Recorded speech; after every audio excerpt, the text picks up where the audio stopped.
Сүйінбай Аронұлы. Жақсы мен жаманның айырмасы. Ер жігіт ел жұртының қаласындай, жақсы әйел әмме жұртты манасындай. Жақсыға ешкімнің де жаттығы жоқ, көреді бәрінде өзі баласындай. Жақсы жігіт сөзіне сақ тұрады, қыранның қырдан байқар баласындай. Жақсы парқы жаманмен бірдей емес, жақсы жігіт сенсең тонның жағасындай. Жақсының сөзін әркім пайдаланар, миуалы алма өріктің ағашындай.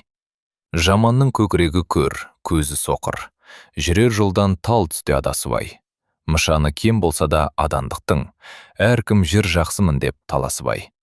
Жамандар өтірікші, өсегі көп, ел жұрттың ірткі салар арасынай. Жалған сөзбен бықстар ел арасын, жанбай қалған ағаштың шаласындай.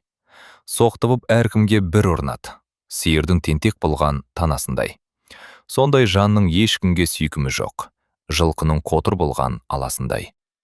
Жақсы адам елдің ерке серкесіндей, халқының қалың жүнді көрпесіндей. Жақсы болар баланың жүзі жылы, орыстың күймей піскен бөлкесіндей. Жақсының айтқан сөзі тиянақты, түйенің аумайтұғын өркешіндей. Жақсыға үлкен кіші бәрі жақсы, жасынан бірге өскен еркесіндей. Жақсы кісі көрінер жылқысындай, жаман адам балияның оңқысындай. Олақтан салақ жаман деген мақал, жамандар түзе алмас тұрмысынай. Жақсы адам жатты да жақын етер, беттескен екі даудың тұрғысындай. Жамандар өсек аян айтып жүрер, өзінің білмеген сіп қылмысынай.